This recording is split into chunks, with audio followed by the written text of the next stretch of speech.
ঈমান আনার পরে আমাদের কাজ কি? বলে আল্লাহ যেটা আদেশ করেছেন সেটা করা, যেটা নিষেধ করেছেন সেটা থেকে বিরত থাকা, এটাই হলো তাকওয়া।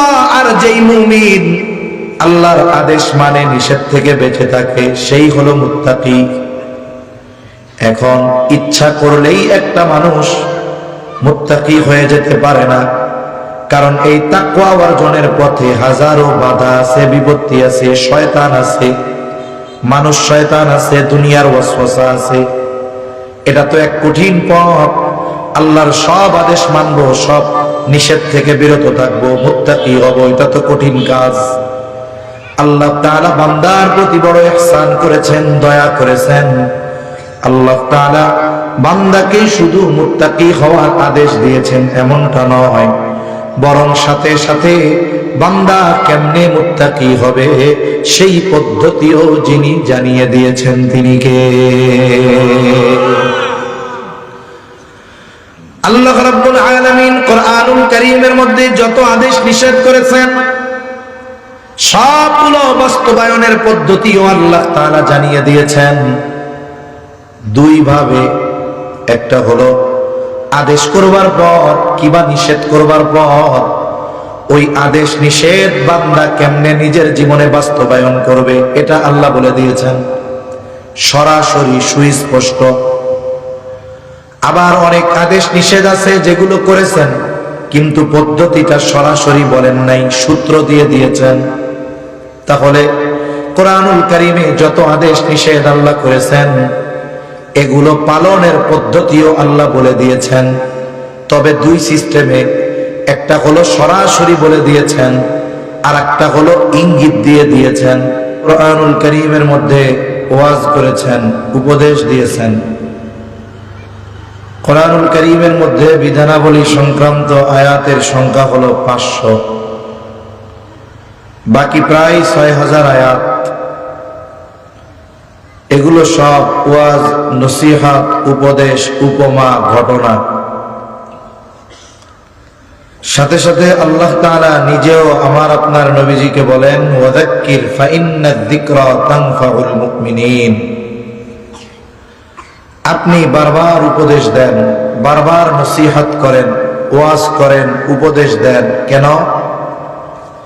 আল্লাহ তাআলা এই কারণ বর্ণনা করে বলেন ফাইন্নায যিকরা তানফাউল মুমিনিন। এই যে বারবার উপদেশ দেওয়া এটা মুমিনদের জন্য উপকারী। রাসূল আকরাম সাল্লাল্লাহু আলাইহি ওয়াসাল্লাম এই জন্য সাহাবায়ে কেরামকে সুযোগ যখন থাকতো হয়তো ওয়াজ করতেন, উপদেশ দিতেন। যত হাদিস আছে যে নবীজি বলেছেন ক্বালান নবী সাল্লাল্লাহু আলাইহি ওয়াসাল্লাম, নবীজি সাল্লাল্লাহু আলাইহি ওয়াসাল্লাম বলেছেন, যা বলছেন সব ওয়াজ। নবীজি সাল্লাল্লাহু আলাইহি ওয়াসাল্লাম ওয়াজ করতেন যখন মদিনায় থাকতেন, অন্যান্য ব্যস্ততা কম, প্রত্যেক নামাজের পরে নবীজি ওয়াজ করতেন। একই ওয়াজ নবীজি বারবার করতেন। এই যে পুনরাবৃত্তি বারবার বলা, এটা আল্লাহ তাআলা কোরআনুল কারীমের মধ্যে অনেক বিষয় বারবার বান্দাকে বলছেন। কোন বিষয় ফরজ হওয়ার জন্য, জরুরি হওয়ার জন্য আল্লাহ তাআলার বারবার বলা লাগবে না, একবার বললেই যথেষ্ট। কিন্তু বারবার আল্লাহ তাআলা কেন বলেছেন? যেন আমরা এই বিষয়টাকে সর্বোচ্চ গুরুত্ব দেই। এই জন্য আমাদেরকে বারবার আল্লাহ তাআলা স্মরণ করায় দেন যাতে ওই বিষয়টার উপরে আমল করে আমরা উপকৃত হই। এই জন্য নবীজি ওয়াজ করতেন। নবীজির ওয়াজের জন্য আয়োজনের দরকার হইতো না। সাহাবায়ে কেরামকে এরকম বলতেন না অমুক দিন তোমরা এক জায়গায় আসবা, ওয়াজ হবে না। অনেকে বলে অনেক সময় ওয়াজ মাহফিল তো অনেক হয়, ঘন ঘন হয়। নবীজি তো প্রত্যেক বেলায় বেলায় ওয়াজ করতেন। তবে এটাও ঠিক, আমরা যেমন লম্বা সময় নিয়ে এক একজন বলি, নবীজি এত লম্বা সময় ওয়াজ করতেন না। নবীজি করতেন অল্প সময়, কিন্তু ওই অল্প কথার মধ্যে অনেক বিষয় সাহাবায়ে কেরামের সামনে স্পষ্ট হয়ে যেত। নবীজির সাথে সাহাবায়ে কেরাম পথ চলতেছেন, এরকম অনেক হাদিস আছে, আমরা নবীজির সাথে ছিলাম, আমরা নবীজির সাথে পথ চলতেছিলাম, নবীজি আমাদের এইটা বললেন। তার মানে নবীজি যখন পথ চলতেন নবীজি ওয়াজ করতেন, মসজিদে নামাজের পরে ওয়াজ করতেন। অনেক সময় আমরা অনেক অভিযোগ অনুযোগ করি, শ্রোতা কম থাকলে ওয়াজ উঠে না, কি ওয়াজ করবো, জায়গা আছেন কয়েকজন, এরকম বলে না অনেক সময়। নবীজি সাল্লাল্লাহু আলাইহি ওয়াসাল্লাম ওয়াজ করতেন, সাথে শ্রোতা মাত্র একজন। কয়জন?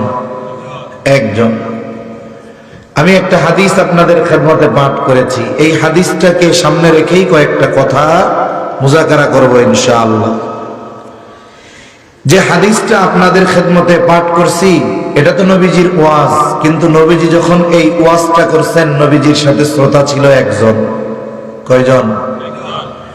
এখন তো আমরা ওয়াজ করি, এই যে এনারা ভিডিও করে, কেউ লাইভ দেয়, অথচ নবীজি যখন ওয়াজ করছেন শ্রোতা একজন, এগুলার তো প্রশ্নই ছিল না। কিন্তু ওয়াজ করছে ১৫০০ বছর আগে, সেই ওয়াজ ১৫০০ বছর পরেও বাঁচতেছে, ঠিক কিনা?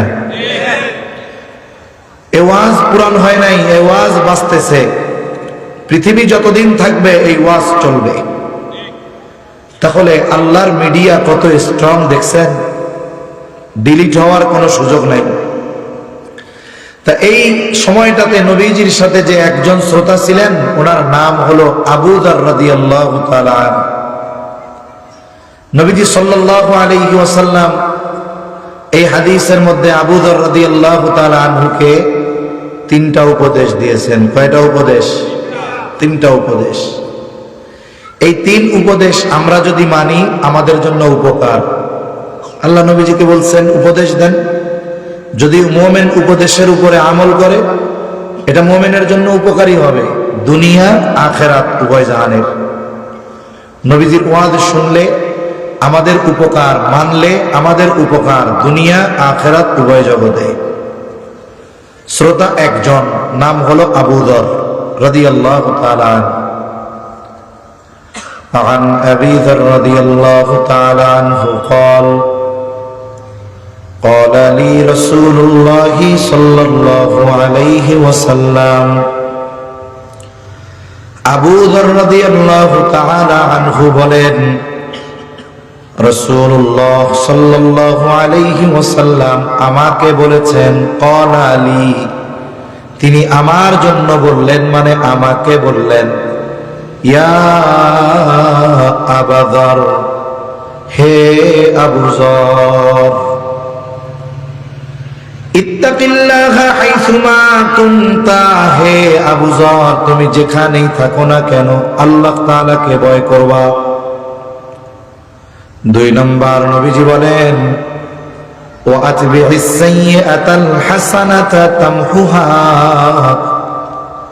আবু যর তোমার দ্বারা যদি কখনো মন্দ কাজ হয়ে যায় তুমি ভালো কাজ করবা, নেকের কাজ করবা। কেন? তামহুহা, ভালো কাজ নেকের কাজটাকে মুছে, নেকের কাজ মন্দ কাজটাকে মুছে দেয়। 3 নম্বর নবীজি সাল্লাল্লাহু আলাইহি ওয়াসাল্লাম বলেন, ওয়া খালিকিন নাসা বিখুলুকিন হাসানিন, আবু যর তুমি মানুষের সাথে সদাচরণ করবা, ভালো ব্যবহার করবা। আমার আপনার নবীজি আবু যর রাদিয়াল্লাহু তাআলা আনহুকে এই জায়গায় 3টা গুরুত্বপূর্ণ উপদেশ দিয়েছেন।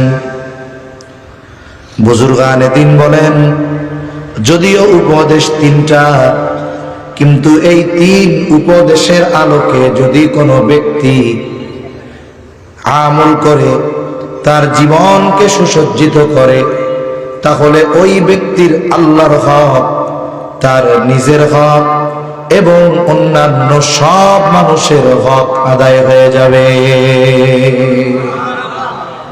কিয়ামতে মানুষ সবচাইতে বেশি ধরা পড়বে ইবাদত সংক্রান্ত বিষয় নয়, মুআমালাত, মুআশারাত, লেনদেন, আদান প্রদান, এই হক সম্পৃক্ত বিষয়।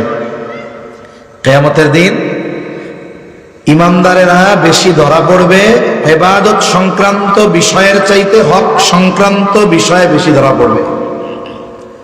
তাহলে এই নসিহতের আলোকে যদি আমরা আমল করি, 1 নাম্বার হক আদায় হবে কার? আল্লাহ। ব্যক্তির নিজের উপরে নিজের কিছু হক আছে, মানুষ নিজের উপরে নিজে জুলুম করে, ব্যক্তির নিজের হক আদায় হবে। 3 নাম্বার সব মানুষের হক আদায় করা হবে। এই হক সম্পৃক্ত বিষয়গুলো আদায় হবে এই গুরুত্বপূর্ণ নসিহতে নবীজি জানিয়েছেন। 1 নাম্বার, আল্লাহ তাআলা বলেন, নবীজি বলেন, হে আবু যর, যেখানেই থাকো না কেন ভয় করবা কাকে? তার মানে তুমি মুত্তাকি হয়ে যাও, তাকওয়াওয়ালা হয়ে যাও। রাসূল আকরাম সাল্লাল্লাহু আলাইহি ওয়াসাল্লাম যখনই সাহাবা একরামের সামনে খুতবা দিতেন, ওয়াজ করতেন, নবীজির কোন খুতবা এমন নাই যে যেই খুতবার শুরুতে নবীজি তাকওয়ার কথা বলেন নাই।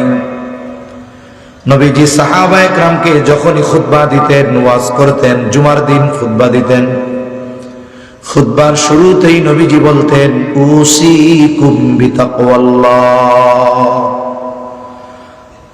আমি তোমাদেরকে আল্লাহকে ভয় করার ব্যাপারে, তাকওয়ার ব্যাপারে উপদেশ দিচ্ছি, ওসিয়ত করতেছি, নির্দেশ দিচ্ছি। কেন?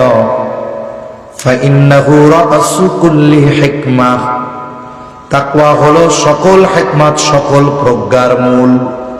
তার মানে যেই ব্যক্তি মুত্তাকি সে প্রজ্ঞাবান মানুষ, হিকমতওয়ালা মানুষ।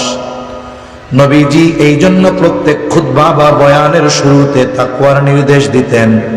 সাথে সাথে আল্লাহ তাআলা কোরআনুল কারীমের মধ্যে আমাদেরকে তাকওয়া অর্জনের আদেশ দিয়েছে। বারবার আল্লাহ তাআলা আমাদেরকে বারবার তাকওয়া অর্জনের আদেশ দিয়েছেন। সাধারণত তাকওয়া আল্লাহ তাআলা অনেক সময় গোটা মানব সম্প্রদায়কে উদ্দেশ্য করে তাকওয়া অর্জনের আদেশ দিয়েছেন। আবার কোন কোন জায়গায় ইমানদারদেরকে আলাদাভাবে উদ্দেশ্য করে তাকওয়া অর্জনের আদেশ আল্লাহ তাআলা দিয়েছেন। তাহলে তাকওয়া যখন গোটা মানব সম্প্রদায়কে উদ্দেশ্য করে অর্জনের নির্দেশ দেওয়া হয়, এই জায়গায় থাকে এক বিষয়। আবার যখন শুধু ইমানদারদেরকে তাকওয়া অর্জনের নির্দেশ দেওয়া হয়, এই জায়গায় থাকে আর এক বিষয় বা উদ্দেশ্য।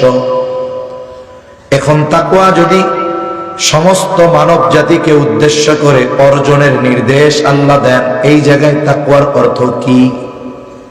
যেমন আল্লাহ তাআলা কোরআনুল কারীমের প্রসিদ্ধ একটি সূরা সূরাতুন নিসা,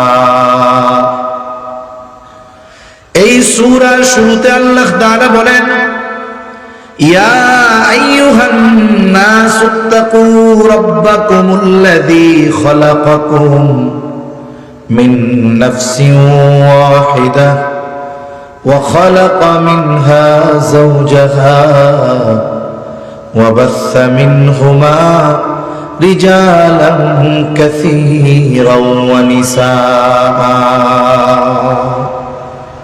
আল্লাহ তাআলা এই জায়গায় তাকওয়া অর্জনের নির্দেশ দিয়েছেন গোটা মানব জাতিকে। ইয়া আইয়ুহান নাস, আমিও মানুষ, যে বেঈমান সেও, জোরে বলেন, যে বেঈমান সেও, নাস্তিক সেও মানুষ। আল্লাহ তাআলা বলেন, ইয়া আইয়ুহান নাস ইত্তাকু রাব্বাকুম, তোমরা তোমাদের রবকে ভয় করো। প্রথমত এই পৃথিবীতে যত সৃষ্টি আছে সব সৃষ্টির রব কে? ইমানদারের রব কে? নাস্তিকের রব কে? হিন্দুর রব কে? বৌদ্ধর রব কে? গোটা সৃষ্টি জগতের সব সৃষ্টির রব কে? আল্লাহ। তাহলে তোমরা তোমাদের রবকে ভয় করো, তার মানে তোমরা তোমাদের রবের উপরে ঈমান আনো। আচ্ছা বলেন তো, যে অমুসলিম, বেঈমান, সব ধর্মের লোক, সব নাস্তিকের লোক, সব নাস্তিক মানুষ ইমানদার ব্যতীত, সবার রব কে?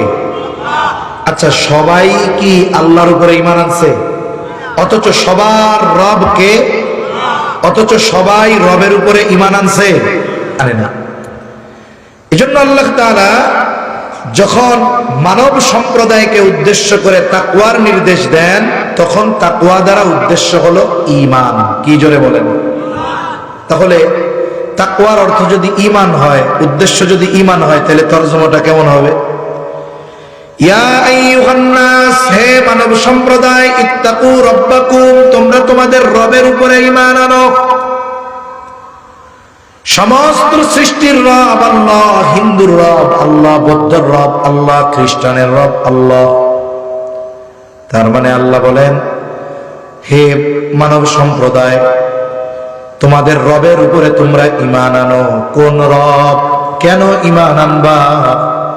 কারণ ওই রব শুধু তোমাদের প্রতিপালন লালন পালন করেন এমন নয়, বরং ওই রব তিনি যিনি তোমাদেরকে অস্তিত্ববিহীন অবস্থা থেকে অস্তিত্ব দিয়েছে। আল্লাযী খালাকাকুম মিন নাফসিন ওয়াহিদা, ওই রবের উপরে ঈমান আনো যিনি তোমাদেরকে একটি প্রাণ থেকে সৃষ্টি করেছেন। এই বিষয়ের দিকে গেলে আমার আলোচনা অন্যদিকে চলে যাবে, আমি ওই দিকে যাব না। তাহলে আল্লাহ তাআলা যখন মানব সম্প্রদায়কে উদ্দেশ্য করে তাকওয়ার নির্দেশ দেন, এই জায়গায় উদ্দেশ্য ঈমান। কি জোরে বলেন?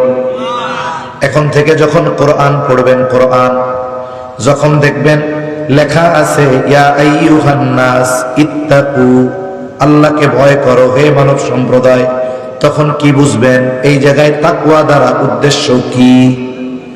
ঈমান। জোরে বলেন কি? এই জন্য কোন ব্যক্তি যখন ঈমান আনে সেও মুত্তাকি হয়ে যায়, তবে মুত্তাকির প্রাথমিক স্তরে থাকে। যেমন আপনার যদি 5 বছরের কোনো বাচ্চা থাকে অথবা নাতিপুতা থাকে, নাতিপুতি থাকে, আপনি ওকে ভর্তি করেছেন মক্তবে বা মাদ্রাসায়, এই যে যাকে প্রতিষ্ঠানে ভর্তি করা হলো, এর নতুন একটা পরিচয় হয়, সে হয় ছাত্র। তার নতুন পরিচয় কি? বয়স কয় বছর? ভর্তি হয়েছে স্কুলে বা মাদ্রাসায়, এখন সে কি হয়েছে? ছাত্র। আর একজন পড়ে রেঙ্গা মাদ্রাসায়, মাওলানা শেষ কইরা মুফতি পড়তেছে, ইফতা পড়তেছে, সেও রেঙ্গা মাদ্রাসার। জোরে বলেন না।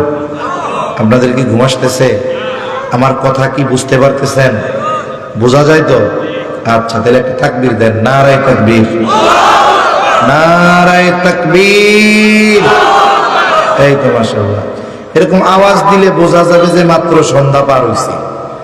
নাইলে যদি আপনারা আওয়াজ না দেন, আমার কেমন যেন মনে হইতেছে আমি রাত 12টার পরে ওয়াজ করতেছি।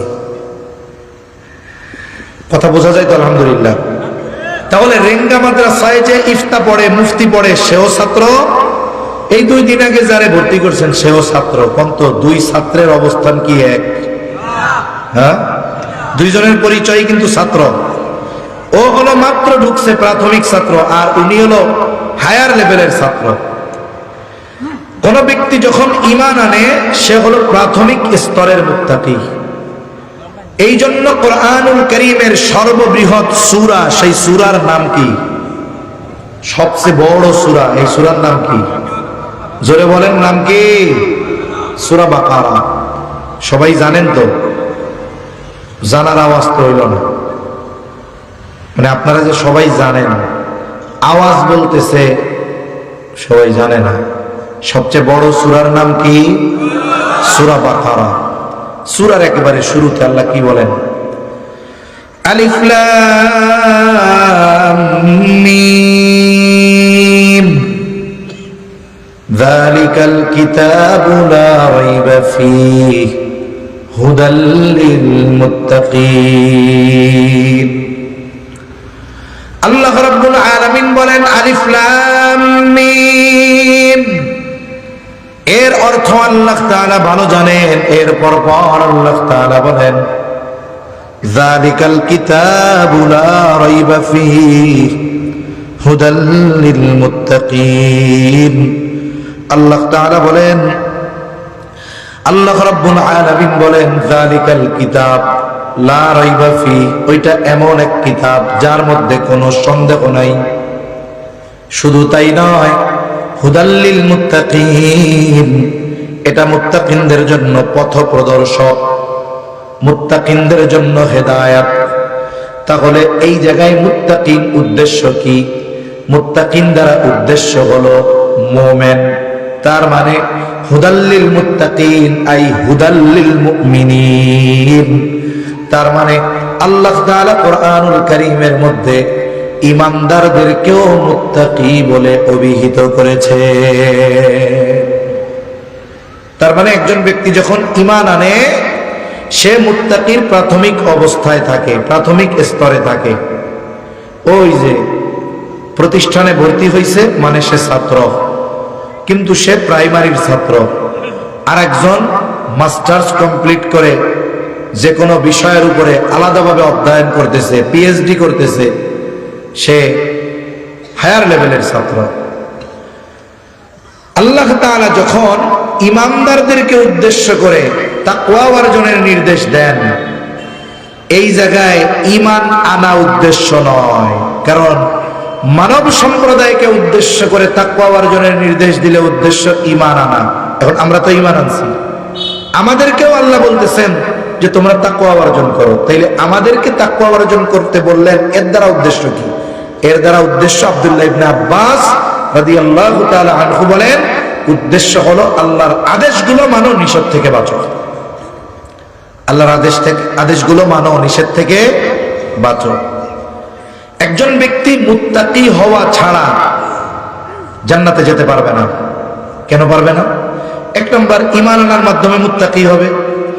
দুই নম্বর, আল্লাহর হুকুম আহকাম মানার মাধ্যমে তাকে বিনা হিসাবে জান্নাতে যাওয়ার চেষ্টা করতে হবে। কেন? ঈমান আনার দ্বারা যেই মুত্তাকি হলো, এটার দ্বারা সে অনন্তকাল জাহান্নাম থেকে বাঁচার নিশ্চয়তা পেল। কিন্তু ঈমান আনার পরে যেই তাকওয়া অর্জনের আদেশ আল্লাহ দিচ্ছেন, এই তাকওয়া অর্জন করার দ্বারা ক্ষণস্থায়ী জাহান্নাম থেকে বাঁচার সে নিশ্চয়তা পাবে। ঈমান আনার পরে আমাদের কাজ কি? বলে আল্লাহ যেটা আদেশ করেছেন সেটা করা, যেটা নিষেধ করেছেন সেটা থেকে বিরত থাকা। এটাই হলো তাকওয়া।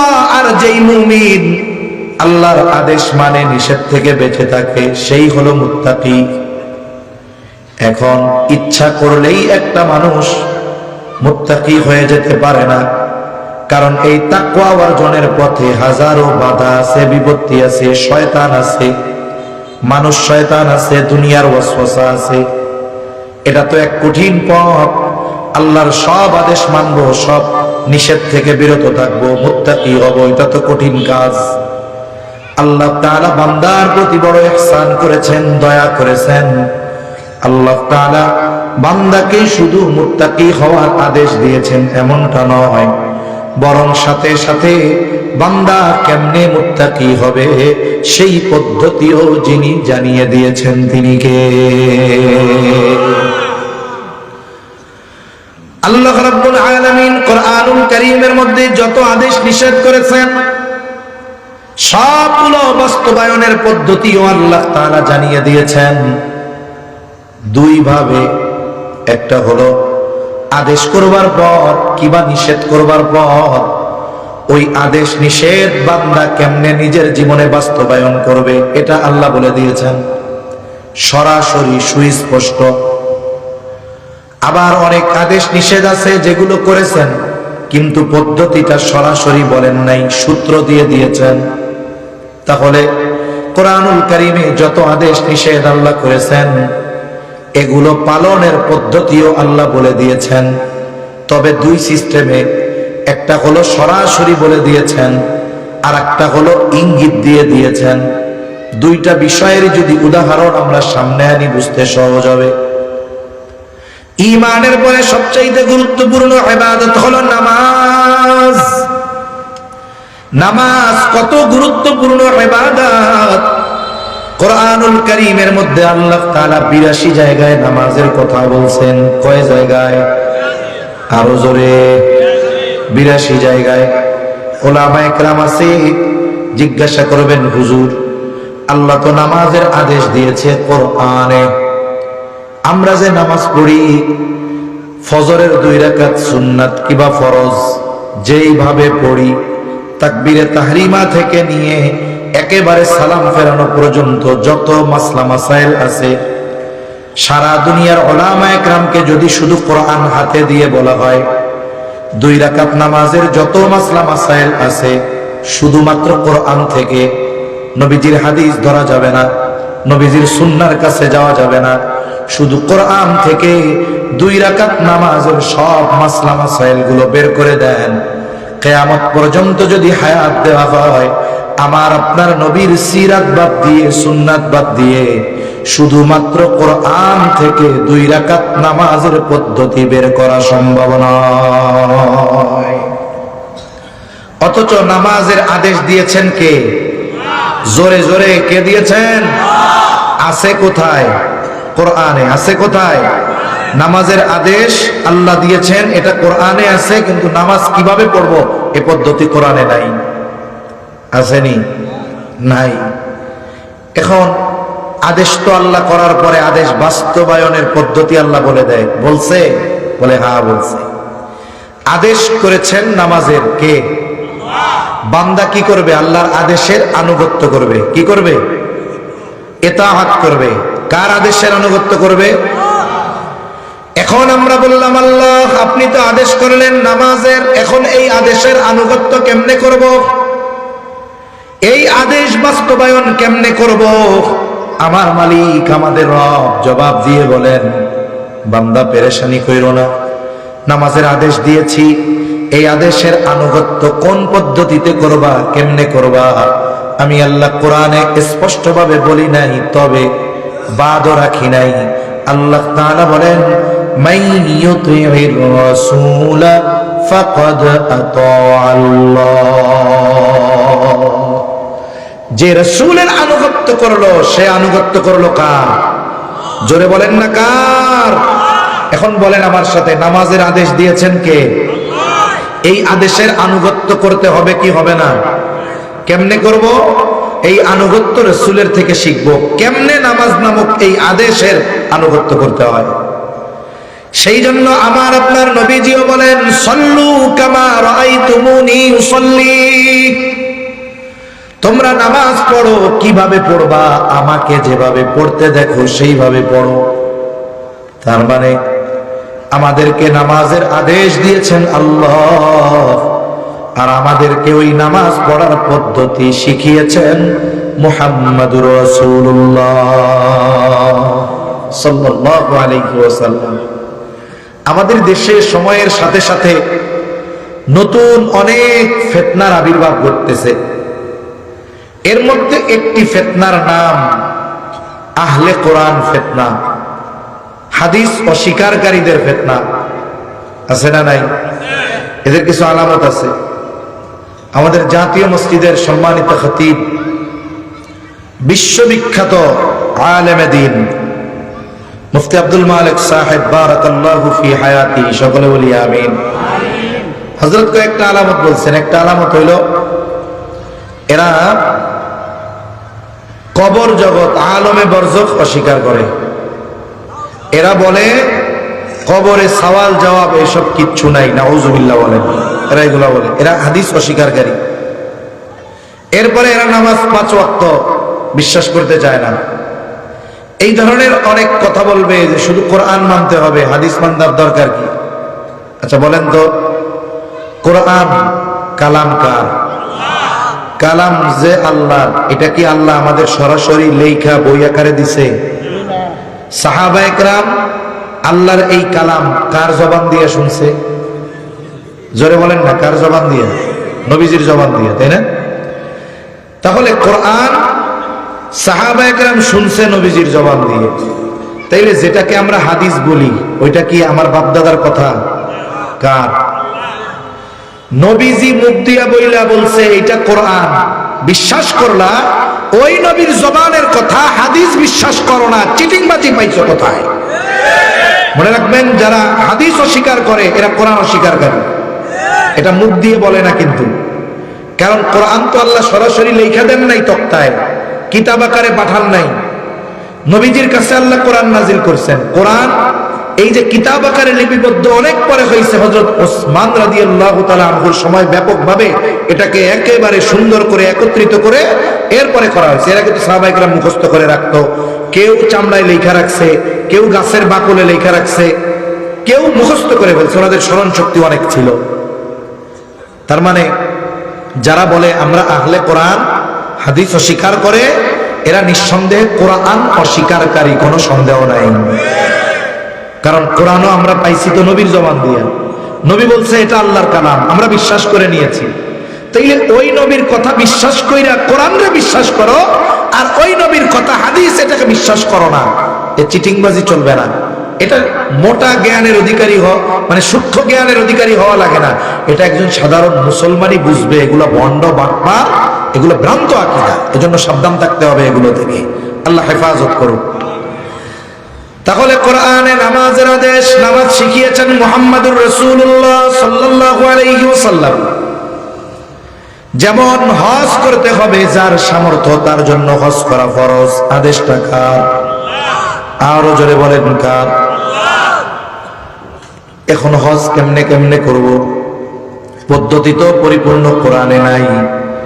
আমার আপনার নবীজি বলেন খুদু আন্নী মানাসিকাকুম, আল্লাহ তো হজের আদেশ করছে, হজ কেমনে করবা, কিভাবে করবা, এটা তোমরা আমার থেকে শিখে না। আরো একটা উদাহরণ দেই, নামাজের বাহিরে ভেতরে 13 ফরজ। ভেতরের ফরজগুলোর মধ্যে একটি ফরজ হলো রুকু করা। কি করা? জোরে কোন? রুকু করা, রুকু। এখন আপনাদের এই মসজিদে আমি নামাজে দাঁড়াইলাম, আমার পাশে যেই মুসল্লি, উনি আলিমও না, কিচ্ছুই না, সাধারণ একজন নামাজি। ইমাম সাহেব কেরাত শেষ করে রুকুতে গেলেন, রুকুতে ওই আল্লাহর বান্দা উনিও রুকুতে গেছে। রুকু শব্দের শাব্দিক অর্থ হলো ঝুঁকা। এখন আমি ঝুঁকছি, তবে মাথা আর পিঠটারে একটু এরকম বাঁকা করছি। শুধু রুকুতে গেলে যাই কেমনে, এইরকম হয়ে যায় না, আমরা সোজার থেকে এরকম হয়ে যায়, কিন্তু আমি রুকুটা দিছি এতটুকু, মাথাটারে একটু কি করছি, জুয়াইছি। নামাজ শেষ করার পরে আমার পাশে যিনি আছেন, উনি কি আলেম? কিচ্ছুই না। আমার এটা তো দেখে হুজুর হুজুর লাগে, কিতা নামাজ পড়লাম? নামাজ তো পড়ছি। কে রুকু করলা না কেন? আমি তো রুকু করছি। কই রুকু করছো? আরে আমি যদি তখন বলি, আরে চাচা আপনি জানেন রুকুর অর্থ কি? রুকু অর্থ হলো ঝুঁকা, আমি একটু মাথা ঝুঁকাইছি তো।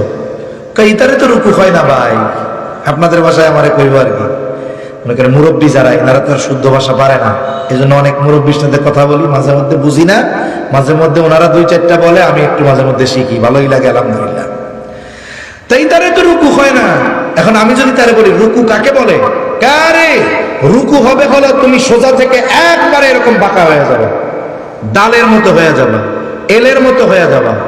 তোমার মাথা আর পিঠ একবারে সমান সমান থাকবে, মাথা আর পিঠের উপরে একটা লাকড়ি রাখলে একেবারে সোজা থাকবে, এরকম। এইটারে রুকু কয়।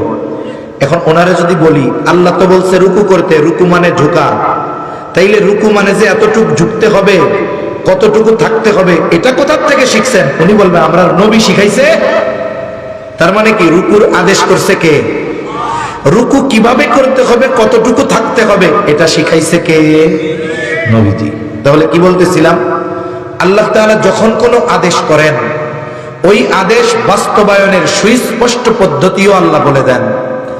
আবার সুস্পষ্ট পদ্ধতি যদি না বলেন, ইঙ্গিত দিয়ে দেন যে এই আদেশটা কেমনে বাস্তবায়ন করবা, ওই জায়গা থেকে শিখো। আমার আপনার নবীর ব্যাপারে আল্লাহ ইঙ্গিত দিছেন, বান্দা আমার যেই আদেশটা আছে, সুস্পষ্ট নির্দেশনা যদি কোরআনে না থাকে, আমার রাসূলের কাছ থেকে ওটা শিখে নাও। আবার অনেক নিষেধ আছে, নিষেধগুলোর করার ক্ষেত্রেও আল্লাহ তাআলা কত সুন্দর সিস্টেম। আল্লাহ নিষেধ থেকে বাঁচবা কেমনে, এই পদ্ধতিও আল্লাহ বলে দিয়েছেন। ওদিকে গেলে আমার কথা লম্বা হবে, আমি আমার কথার দিক যাই। আরেকটা হলো আল্লাহ তাআলা আদেশ করার সাথে সাথে ওই আদেশ বাস্তবায়নের পদ্ধতি নিজেই বলে দেন। অনেক সময় আছে নতুন কাউকে যদি কোনো কিছু আদেশ করা হয় তার জন্য কঠিন মনে হয়। যেমন আপনি যদি এমন কোন ব্যক্তি যে কোনোদিন মৌলভীবাজার যায় নাই, সিলেটও যায় নাই, এইদিকে সর্বোচ্চ ফেন্সুগঞ্জ, এইদিকে সর্বোচ্চ ধরেন আর কিছু দূর গেছে, এইরকম কোন এক ব্যক্তিকে যদি আপনি হঠাৎ করে এখন বলেন কালকে সকালে তোমার ঢাকা যাইতে হবে, যারা ঢাকা যাওয়া আসা করেন বলেন তো ঢাকা যাওয়া আসা কি কঠিন? কঠিন না তো, সহজ। কিন্তু যে জীবনে যায় নাই ওরে যদি বলেন, ও তো বয়স শেষ, ওরে আল্লাহ আমি জীবনে ফেন্সুগঞ্জ পার হই নাই, জীবনে মৌলভীবাজারে গেলাম না, জীবনে সিলেট গেলাম না, আমি ঢাকা যেতে পারব না। আদেশটা তার জন্য কঠিন। এখন আপনি কইলেন বাইরে এত চিন্তা করো কেন? কোনো পেরেশানির কারণ নেই। সুন্দর মতো আমি তোমার এই জায়গার থেকে মাইজগাঁও স্টেশন একটা আছে না, তুমি কোনো পেরেশানি করবা না। সকালে ট্রেন যেটা আসে সিলেট থেকে, তোমারে আমি একটা ট্রেনে উঠাইয়া দিব, তুমি শুধু ওই ট্রেনে বসে থাকবা, তোমার আর কোনো কাম কাজ নেই। একেবারে এই ট্রেন সব শেষ, যে জায়গায় গিয়া সবাই নাইমা যাবে, তুমিও নাইমা যাবা, এবং ওই মানুষগুলো যেই দিক যাবে তুমিও সেই দিক যাবা। কারণ ট্রেন থেকে নামার পরে এক রাস্তা দিয়ে সবাই বাইরে যেতে হয়, তুমি তাদের সাথে যাইতে থাকবা। একটু হাঁটার পরেই দেখবা ওই যে পাশের বাড়ির আব্দুল করিম তোমার এসে নিয়ে যাইব। বলেন তো আদেশ করার সাথে সাথে যত ভয় লাগতেছিল, কঠিন লাগতেছিল, পদ্ধতি বলে দেওয়ার পরে ওই সময়ের মতো কঠিন লাগবে?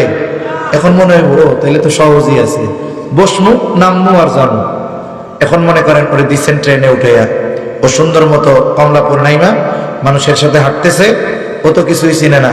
একটু পরেই আব্দুল করিম ডাক দিয়া কয়, ওই আব্দুল রহিম খাড়াও, হেমিয়াইও চলো। এরপরে আপনারে ও ঢাকা গিয়া ফোন দিবে, ও চাচা আমি তো ভাবছিলাম ঢাকা হওয়া কত কঠিন, এখন তো দেখি এটা পানির মতো সোজা। ঠিক না? কেন সোজা মনে হয়েছে? ওই যে তারে পদ্ধতি যখন বইলা দিছে তার কাছে সহজ লাগছে, পদ্ধতির যখন প্রয়োগ করছে দেখছে আরে আসলে তো এটা সোজা, আমি না ভয়ে অবস্থা খারাপ যে ঢাকা যাবো কেমনে। তাহলে আল্লাহ তাআলা তাকওয়ার আদেশ করেছেন, তাকওয়া অর্জনের আদেশ করার সাথে সাথে বান্দা এই তাকওয়া কেমনে অর্জন করবে সেটাও জানায় দিয়েছেন কে? এটাতে আল্লাহ ইঙ্গিত দেন নাই, বরং সরাসরি কোরআনুল কারীমের মধ্যে অনেকগুলো পদ্ধতি আল্লাহ তাআলা জানায় দিয়েছেন। আমরা একটা দুইটা পদ্ধতি নিয়ে জানবো, শুধু জানবো তা নয়, ওই পদ্ধতিগুলোর উপরে আমরা আমল করব ইনশাআল্লাহ। আচ্ছা বলেন তো এই যে মুত্তাকি, এটা শুধু হুজুর যারা তাদের হইতে হবে, যারা হুজুর না তাদের মুত্তাকি হওয়া লাগবে না? সবার লাগবে। যে ইমানদার তার উপরেই নির্দেশ, ইয়া আইয়ুহাল্লাযীনা আমানুত্তাকুল্লাহ, হ্যাঁ ইমানদারেরা আল্লাহকে ভয় করো, মুত্তাকি হও। তাইলে মুত্তাকি মনে হয় শুধু বুড়া ইমানদাররা হবে, কিন্তু যারা যুবক এদের মুত্তাকি হওয়া লাগবে না। না না, এরা বুড়া কালে হইলে হবে। সবার প্রতি আল্লাহর নির্দেশ মুত্তাকি হও। এখন আসেন, আল্লাহ বললেন ইয়া আইয়ুহাল্লাযীনা আমানুত্তাকুল্লাহ, হে ইমানদারেরা মুত্তাকি হও। আমরা জিজ্ঞাসা করলাম আল্লাহ কেমন করে মুত্তাকি হব? আল্লাহ তাআলা বলেন ওয়াকুনু মা'আস সাদিকিন, বান্দা মুত্তাকি যদি হতে চাও সত্যবাদীদের সঙ্গী হয়ে যাও। আল্লাহ তাআলা এই বলেন নাই যে আবেদিনদের সঙ্গী হও, যাকিরিনদের সঙ্গী হও, শাকিরিনদের সঙ্গী হও, সাবিরিনদের সঙ্গী হও। আল্লাহ তাআলা বলেন নাই, আল্লাহ বলেছেন সাদিকিনদের সঙ্গী হয়ে যাও। কেন? বুজুর্গানে দিন বলেন সত্যবাদিতা এমন এক গুণ, এই গুণ পরিপূর্ণ অর্জিত তখনই হয় যখন বাকি সমস্ত ভালো গুণ তার অর্জন হয়। সত্যবাদী এমন এক ব্যক্তি যার মধ্যে বাকি সব ভালো গুণ থাকে। কেমনে বুঝাই আপনাদের? একটা গল্প বলি। অনেক সময় মানুষের একটা পরিচয়ের মাধ্যমে তার 10টা পরিচয় পাওয়া যায়, অনেক কিছুর পরিচয় তার জানা যায়। যেমন এক এলাকায় এক মসজিদে বছরের পর বছর ইমাম সাহেব ছিলেন সাধারণ একজন মানুষ, শুধু কোরআনটা শুদ্ধভাবে পড়তে পারতেন। তাকে এলাকার মানুষ কারি সাহেব কইত, যে উনি কোরআনটা পড়তে পারে কিন্তু আলিম না। অনেক বছর পর ওই মসজিদে একজন মাওলানা সাহেবকে ইমাম হিসেবে নিয়োগ দেওয়া হয়েছে। গ্রামের মানুষও অনেক শিক্ষিত না, এরা মনে করে যে মাওলানা এর চাইতে এই দেশে বড় আলেম আর নাই, যে মাওলানা তার চাইতে বড় আলেম আর এই দেশে নাই। যদি কারো মসজিদে বড় আলেম খতিব থাকে তাহলে তার মধ্যে আনন্দ লাগে। অনেক বলে, মিয়া জানো আমাদের মসজিদের খতিবকে অমুক মাওলানা সাহেব। এখন এই মুরব্বী উনি তো অনেক শিক্ষিত না, বুঝে না। উনি ভাবছে যে মাওলানা সে হলো এই দেশের সবচেয়ে বড় আলেম, ওনার মসজিদের ইমাম সাহেব এখন মাওলানা। উনি এক জায়গায় বেড়াইতে গেছে। বেড়াইতে যাওয়ার পর ওই এলাকার মুসল্লির একজনের কাছে জিজ্ঞাসা করছে যে তোমাদের মসজিদের ইমাম সাহেব নাম কি? তা উনি বলছে আমাদের মসজিদের ইমাম সাহেবের নাম মুফতি আব্দুর রহিম। কথার কথা আর কি, মাওলানা বলছে নাকি মুফতি বলছে? মুফতি আব্দুর রহিম। এখন চাচা কি জানে যে মাওলানা সে হলো বাংলাদেশের সবচেয়ে বড় আলেম। এখন ওনারে তো পরিচয় দিছে মুফতি আব্দুর রহিম। এখন চাচা একটু তুচ্ছ কইরা কইতেছে, তোমাগো মসজিদের ইমাম সাহেব মুফতি এইটা বুঝলাম, কিন্তু উনি কি মাওলানা হয়েছিল? এখন কোন তো যেই আল্লাহর বান্দা মুফতি হইছে সে যদি মাওলানা না হয়, সে কি ইফতা পড়ার বা ফতোয়া বিভাগের বারান্দা দিয়ে হাঁটতে পারবে? তার মানে সে মাওলানা ক্লাস পার কইরা এরপরে মুফতি হইছে। এখন কেউ যদি পরিচয় দেয় যে আমি মুফতি অমক, তাইলে বুঝতে হবে উনি তো মাওলানা হইছে। আলাদা কইরা উনি মাওলানা এই পরিচয় দেওয়ার কোনো দরকার আছে? যেমন এই জায়গায় অনেকজনের নাম আছে, নামের আগে শুধু মুফতি, মুফতি ওবাইদুর রহমান হুজাইফি। এখন বলেন তো উনারে যদি আমি আলাদা করে জিজ্ঞাসা করি, ও ভাই আপনি কি মাওলানা? তাহলে আমার তো কেউ এই বলদের মতো বলদ এই দেশে একটাও। তার মানে উনি গুণ উল্লেখ করছে মুফতি, এর দ্বারা আমরা বুঝতে পারলাম আরো কিছু গুণ ওনার মধ্যে আছে। অনুরূপ ভাবে সাদিকিনদের সঙ্গী আল্লাহ হইতে বলছেন কেন? বলে বাস্তবেই যারা সাদিকিনদের অন্তর্ভুক্ত তাদের মধ্যে বাকি সব ভালো গুণ আছে। তার মানে আমি যদি প্রকৃতপক্ষে একজন সত্যবাদীর সঙ্গী হই, তাইলে আমার মধ্যে ইবাদতের গুণ আসবে, আমার মধ্যে সবরের গুণ আসবে, আমার মধ্যে শুকরের গুণ আসবে। এক কথায় ভালো গুণ আমি ওই জায়গা থেকে পাবো। তাকওয়া অর্জনের জন্য আল্লাহ তাআলা এই জন্য সুহবতকে প্রাধান্য দিয়েছেন। আমাদের একটা পরিভাষা আছে, একটা প্রবাদ আছে, সৎসঙ্গ স্বর্গবাস, অসৎসঙ্গ সর্বনাশ। সৎসঙ্গের কারণে মানুষের মধ্যে ভালো গুণ আসে। আপনি যদি আতরের দোকানদারের কাছে বসেন, আতর লাগানো লাগবে না, এমনিতেই দেখবেন আপনার পোশাক আপনার গায়ের মধ্যে আতরের ঘ্রাণ হয়ে যাবে। আবার আপনি নেককার মানুষ যদি বিড়ি খাওয়া আল্লাহর বান্দার পাশে বসেন, তাহলে কি হইব? মনে করেন একজন চাচা সকালে আসতে ফজরের নামাজে, ভালো মানুষ, নামাজ শেষ করিয়া বের হইছে, চিন্তা করছে শীতের দিন দোকান থেকে এক কাপ চা খাইয়া এরপরে বাড়িতে যাই। এখন উনি চায়ের দোকানে বসছেন, চা নিছেন, উনি চা খাইতেছেন বিস্কুট দিয়া।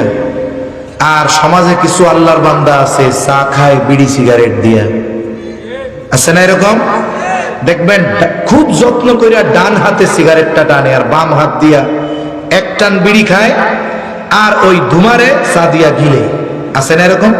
মাঝে মধ্যে দেখবেন মনের সুখে এরকম ছাড়ে, আর ডাইনে বামে কেউ থাকলে তারেও মাঝে মধ্যে ফুদিয়া মারে এরকম। এখন আমার চাচা জানতো সুন্দর মতো চাদর টাদর জ্যাকেট ট্যাকেট মাফলার গায়ে দিয়া চা খাইতেছে।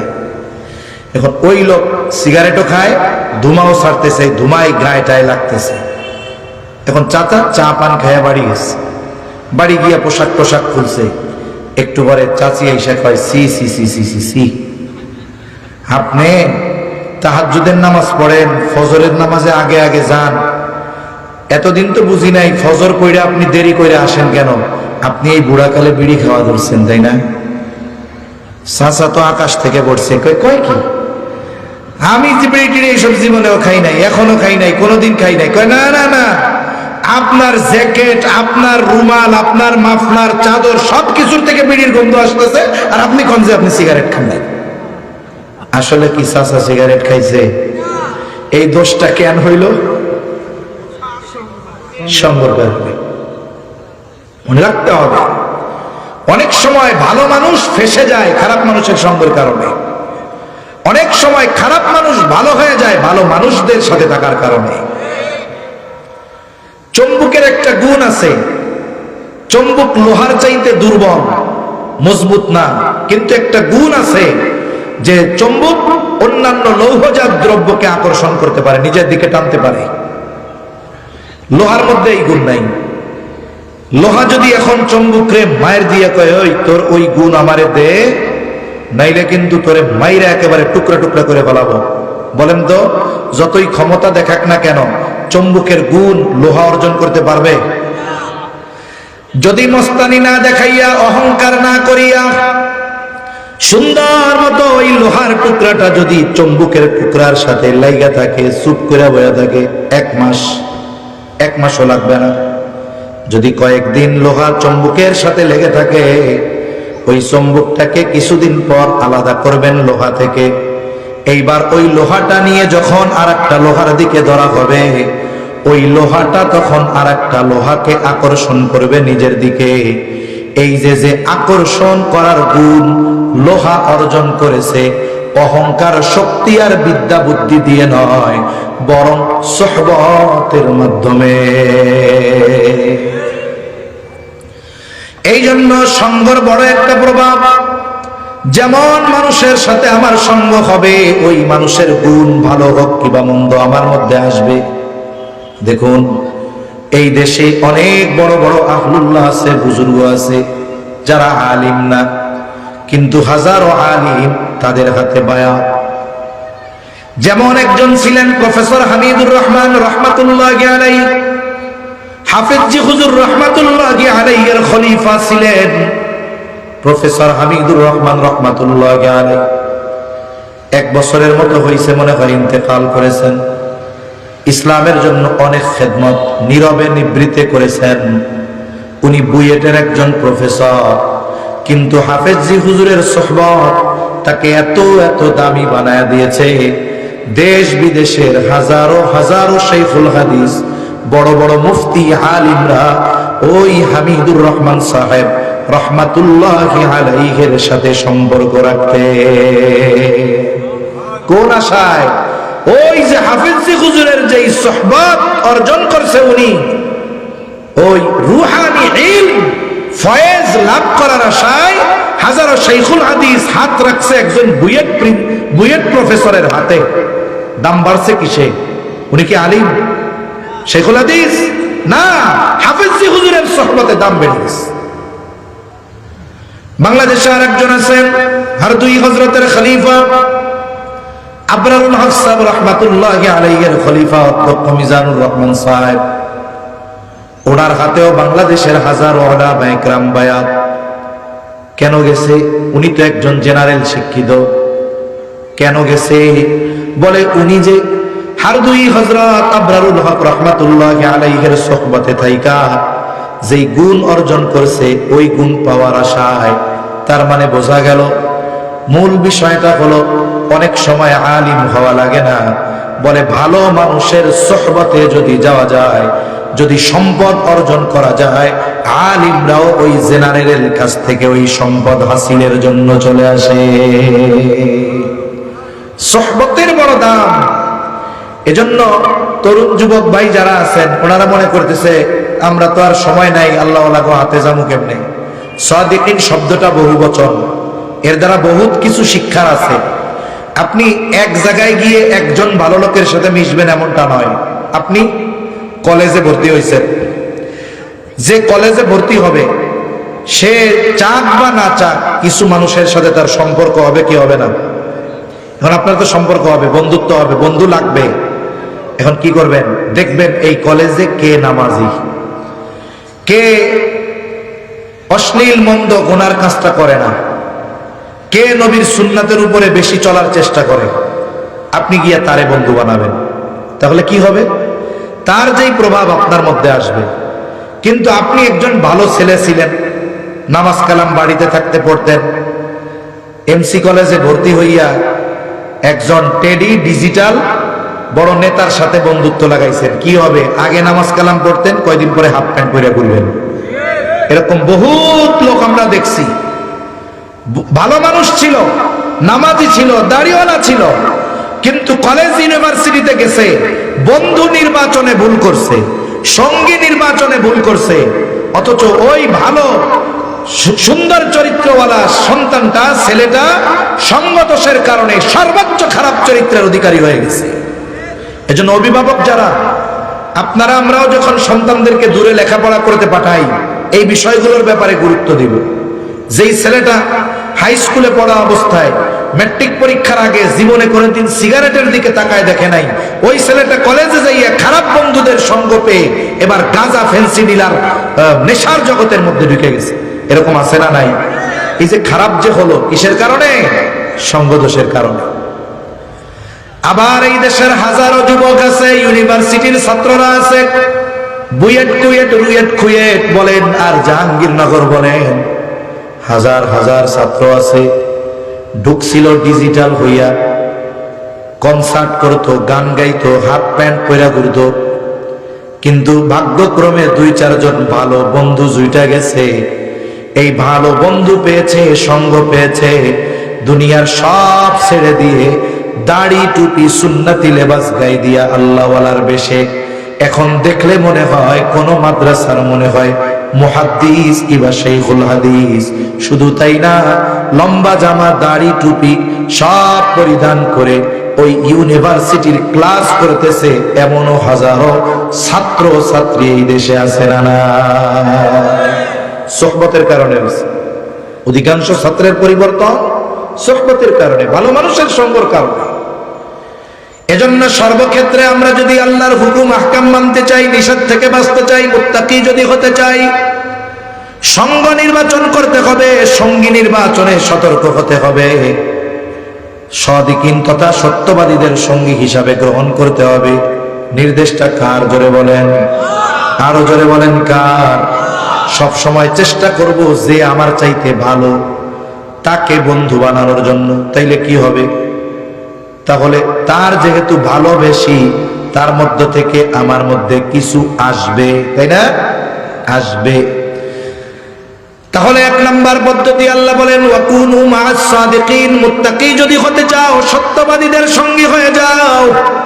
2 নাম্বার আল্লাহ তাআলা বলেন ইয়া আইয়ুহাল্লাযীনা আমানুত্তাকুল্লাহ, হে ঈমানদারেরা মুত্তাকি হও। আমরা জিজ্ঞাসা করলাম আল্লাহ মুত্তাকি কেমনে হব? আল্লাহ তাআলা বলেন ওয়াল তানজুর নাফসুম মা কদ্দামাত লিগাদ, তুমি নিজের দিকে নজর দাও, আগামীর জন্য তুমি কি পাঠাইছো। আগামী দ্বারা উদ্দেশ্য কি? আগামী দ্বারা উদ্দেশ্য হলো আখিরাত, পরকাল। আগামী দ্বারা উদ্দেশ্য আগামীকাল না, 10 বছর পরে কি হবে ওইটা নয়, কারণ এই আগামী হলো অনিশ্চিত। আমি জানি না আগামীকাল বেঁচে থাকবো কিনা, 5 বছর পরে বাঁচবো কিনা, এই আগামী ভবিষ্যৎ অনিশ্চিত। তার মানে আল্লাহ বলেন বান্দা, আগামী দ্বারা উদ্দেশ্য হলো ওই কবরের জন্য কি পাঠাইছো। কিয়ামতের দিন যেন তুমি আল্লাহর পক্ষ থেকে পুরস্কৃত হয়ে জান্নাত পাও, এই জন্য কি পাঠাইছো। ফুলসেরাত জানি বিজলির মতো পার হতে পারো, এই জন্য কি পাঠাইছো। কবরটা যেন জান্নাতের বাগান হয়, এই জন্য তুমি কি পাঠাইছো। তুমি নিজের দিকে নজর দিয়া ওই হিসাবটা কইরো। দুনিয়ার পয়সা দৌলতের হিসাব করলে হবে না, বরং প্রত্যেকটি ব্যক্তিকে মুহাসাবা করা দরকার রাতের কিছু অংশে, যে আজ সারা দিনে আমি আখিরাতের জন্য কি পাঠাইলাম। আপনি যদি শুধু হিসাব করি আজকে কত কামাইলাম, আজকে ব্যবসা বাণিজ্য কত হইল, এই হিসাব করলে তো দুনিয়ার একটা বিষয় হলো, কিন্তু আখিরাতের হিসাব করা দরকার। চিন্তা করা দরকার যে আমি আজকে সারাদিনে কত নেকের কাজ করলাম, আজকে সারাদিনে আমার ভালো কাজ কয়টা, আজকে সারাদিনে আমার গুনার কাজ কয়টা, এই হিসাব করার দরকার আছে না নাই? বুজুর্গানে দিন এজন্য আমাদেরকে মুহাসাবার কথা বলছে। মুহাসাবা কি? আমলের হিসাব, কর্মের হিসাব। রাতের বেলায় 5টা মিনিট সময় বিছানায় শুয়েছেন, এবার একটু হিসাব করেন যে আমি আজকে সারাদিনে কয়টা ভালো কাজ করছি, কয়টা মন্দ কাজ করছি। তাহলে আপনি একটা হিসাব বের করতে পারবেন আজকে সওয়াব বেশি না গুনাহ বেশি। এই হিসাবটা করা দরকার। যদি হিসাব প্রতিনিয়ত করি তাহলে দেখবেন আমার মধ্যে সতর্কতা আসবে, আমার মধ্যে চিন্তা আসবে, আখিরাতের ভয় আসবে। এক সময় কি হবে যে দেখা যাবে রাতের বেলা যখন শুইতেছি আমার গোনাই নাই, আজকে গোনাই হয় নাই, আজকে আমার সারাদিন শুধু নেকের কাজ হয়েছে। বলে হুজুর আমরা তো বনি আদম, গোনা না হইয়া থাকে কেমনে? বলে কবিরা গোনা থেকে তো বাঁচলেন সতর্কতার সাথে, এখন সগীরা গোনা তো বান্দার সব সময় হয়। আবার নবীজি বলেন প্রত্যেক নামাজের মাধ্যমে ওই নামাজের আগে উভয় নামাজের মধ্যবর্তী যত সগীরা গোনা ওই নামাজ পড়ছে তো সাথে সাথে মাফ হয়ে যায়। সুবহানাল্লাহ। এখন আপনি যখন জোহর পড়েন, ফজর থেকে জোহর সগীরা গোনা মাফ, আসর পড়লে জোহর থেকে আসর সগীরা গোনা মাফ, মাগরিব পড়লে আসর থেকে মাগরিব মাফ। এখন এশা যখন পড়া হয় বলে মাগরিব থেকে এশা পর্যন্ত যত সগীরা গোনা মাফ। এখন আপনি এশার নামাজ পড়ে আর কিছুই করেন নাই, বাসায় এসে ঘুমায় পড়ছেন, একটা নেকের কাজ করছেন। অথবা যখন শুইতে যাবেন শুইছেন না বিসমিল্লাহ কইয়া, ফট কইরা কাঠের সাথে মাথাটায় ব্যথা লাগছে। মুমিন একটা কাঁটা ফুটলেও তার গুনাহ মাফ হয়। সুবহানাল্লাহ। তার মানে বিছানায় যখন শুইছেন আজকে সারাদিনের কোনো সগীরা গুনাহ নাই। সুবহানাল্লাহ কয় না? আমি যদি মুহাসাবা করি তাহলে আমার জীবনটা এমন হবে। সেজন্য হিসাব করব তো ইনশাআল্লাহ। ওই যে গুনাহ থেকে বাঁচতে পারবো, নেকের কাজ করতে পারবো। তাহলে দুইটা বিষয় জানলাম, একটা হলো সাদিকিনদের সঙ্গী হব, সোহবত নিব। যত ব্যস্ততা থাক জীবনের কিছু না কিছু সময়, দিনের অথবা সপ্তাহের কয়েকদিন কিছুটা সময় আমি একজন আল্লাহওয়ালা ভালো মানুষের কাছে যাব। সাথে সাথে আমি প্রতি রাতে আমার সারা দিনের নেক আমল আর বদ আমলের হিসাব করব। বলা যায় না এই হিসাব আমার জীবন পরিবর্তনের কারণ হতে পারে কি পারে না? পারে। তাহলে নবীজির এই নসিহতের দিকে যাই। নবীজি 3টা নসিহত করেছেন। 1 নাম্বার ইত্তাকিল্লাহা হাইসুমা কুনতা, যেখানেই থাকো না কেন ভয় করবা কাকে? জোরে বলেন। তার মানে মুত্তাকি হও। কেমনে হব? আল্লাহ বলেন বান্দা মুত্তাকি যদি হতে চাও সত্যবাদীদের সঙ্গী হও। মুত্তাকি যদি হতে চাও তুমি আগামীর দিকে নজর দাও, তুমি কি প্রেরণ করেছো। আর বুজুর্গানে দিন বলেন এটা হবে মুহাসাবা, হিসাবের মাধ্যমে। এই দুইটা বিষয় যদি যথাযথভাবে আমরা পালন করি আশা করা যায় আমরা শুধু মুমিন থাকবো না, আমরা প্রকৃত মুত্তাকি হয়ে যাব। আর বলেন যে প্রকৃত মুত্তাকি, যেই ইমানদার, সে কি আল্লাহর হক নষ্ট করবে? আল্লাহর হক কি? তারই ইবাদত করতে হবে, তার সাথে শিরিক করা যাবে না। এখন যেই ব্যক্তি, যেই ইমানদার পরিপূর্ণ মুত্তাকি, সে কি আল্লাহ ছাড়া অন্য কারো ইবাদত করবে? জীবন চলে যাবে তাও তো করবে না। আল্লাহর সাথে শিরিক করবে? করবে না। তার মানে মুত্তাকি ব্যক্তি পরিপূর্ণভাবে কার হক আদায় করে? আল্লাহর হক। এবার দ্বিতীয়টা নিজের হকের কথা। ওয়াতবি'আস সাইয়্যাতাল হাসানাতা তামহুহা, তোমার দ্বারা যদি কখনো মন্দ কাজ হয়ে যায় তুমি নেকের কাজ করবা। মানুষ আমাদের দ্বারা পাপ হতেই পারে, মন্দ কাজ হতেই পারে। নবীজি বলেন কুল্লু বানি আদম খাত্তাউন ওয়া খায়রুল খাত্তাইনাত তাওয়াবুন, প্রত্যেকটি বনি আদম পাপী, তবে নবী রাসূলগণ ছাড়া। আহলুস সুন্নাত ওয়াল জামাআতের আকীদা কি? সব নবী রাসূলগণ মাসুম, কোন নবীর কোন পাপ হয় নাই। আর ভুল হওয়া এটা পাপ নয়। আদম আলাইহিস সালাম গন্ধম ফল খাইছেন ভুলে। এই যে রোজার মাস আসতেছে, আজকে শাবানের 1 তারিখ, রোজার মাসে একজন আল্লাহর বান্দা যদি রোজা রাইখা ভুল কইরা পেট ভইরা খায়, রোজা ভাঙবে? জোরে কয় না ভাঙবে। কিন্তু মনে পড়ার পরে যদি 1 লোকমা খায়, শেষ। আমার আপনার মতো না খান্দা ভুলে রোজা রাইখা পেট ভইরা খাইলে, রোজা রাইখা পেট ভইরা খাইলে গোনাহ হয় না, রোজা ভাঙে না। আর আদম আলাইহিস সালাতু ওয়াস সালাম ভুলে গন্ধম ফল খাইছে, ওনার পাপ হইছে? সেজন্য সাবধান, এই ব্যাপারে সর্বোচ্চ কঠোর থাকতে হবে। আহলুস সুন্নাত ওয়াল জামাতের আকীদা প্রত্যেকটা নবী রাসূল মাসুম। সাবধান। তাহলে আমাদের দ্বারা গোনাহ হবে স্বাভাবিক, তবে ওই গুনাহ হওয়ার পরে এর উপরে ইস্তেকামতের সাথে থাকা, অটল থাকা, এটাই বোকামি। এই জন্য নবীজি বলেন প্রত্যেকটি বনি আদম পাপী, ও খায়রুল খাত্তাইন আত-তাওয়াবুন, আর উত্তম পাপী হলো সে যে পাপের উপরে স্থির না থেকে তাওবা করে। নবীজি বলেন ওইটাই হলো উত্তম পাপী। আমার আপনার দ্বারা পাপ হতে পারে, অন্যায় হতে পারে, মন্দ কাজ হতে পারে। বলে মন্দ কাজ যেমন ভালো কাজটা তেমন। মন্দ কাজ যদি হয় কবিরা গুনাহ, তাইলে অবশ্যই অবশ্যই তাওবা করতে হবে। মন্দ কাজ যদি হয় কাউকে কষ্ট দেওয়া, তাইলে তার কাছে মাফ চাইতে হবে।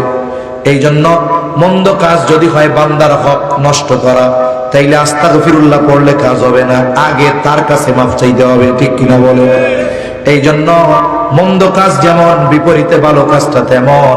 আর মানুষ মন্দ কাজ বা পাপের কাজের দ্বারা মানুষ নিজের উপরে নিজে জুলুম করে।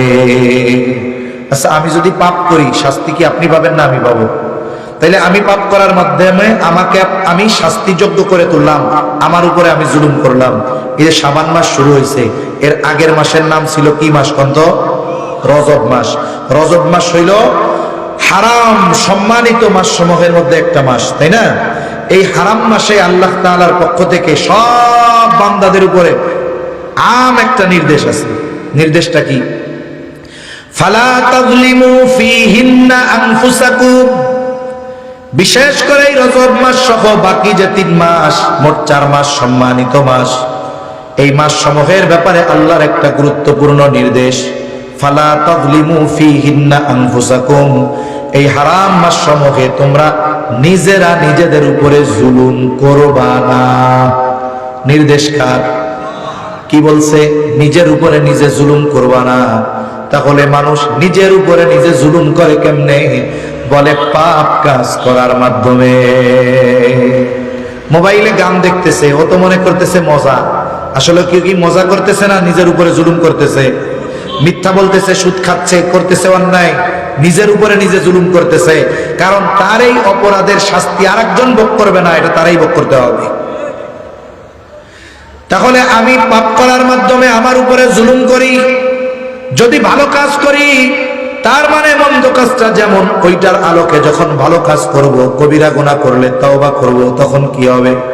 ওই যে মন্দ কাজ, গুনার কাজ, নবীজি বলেন ওটা মুছে যাবে, ওটা মিটে যাবে। সুবহানাল্লাহ। বুজুর্গানে দিন বলেন ওই জায়গা তো গুনাহ ফাঁকা হইল, গুনাহ মুছে দেওয়া হলো, জায়গা তো ফাঁকা। আল্লাহ তাআলা জায়গাটাকে ফাঁকা রাখবে না। ফাউলাইকা ইউবাদদিলুল্লাহু সাইয়্যাতিহিম হাসানাত। আল্লাহ তাআলা ওই ফাঁকা জায়গার গুনাহগুলোকে মুছে নেক দিয়ে ভরপুর করে দিবে।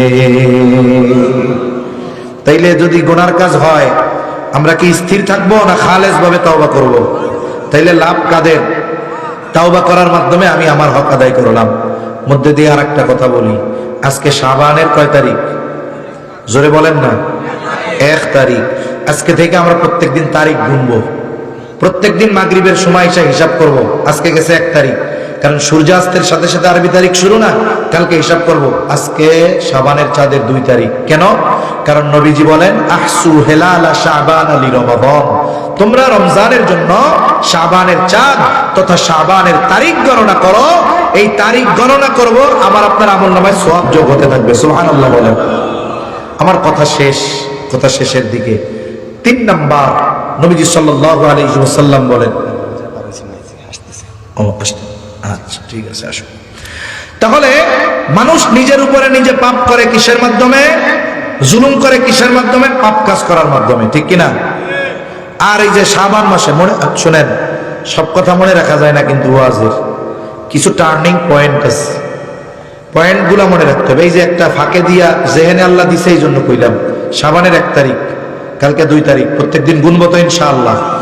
নবীজি বলছে আহসু হেলালা শাবান আলি রমাদান।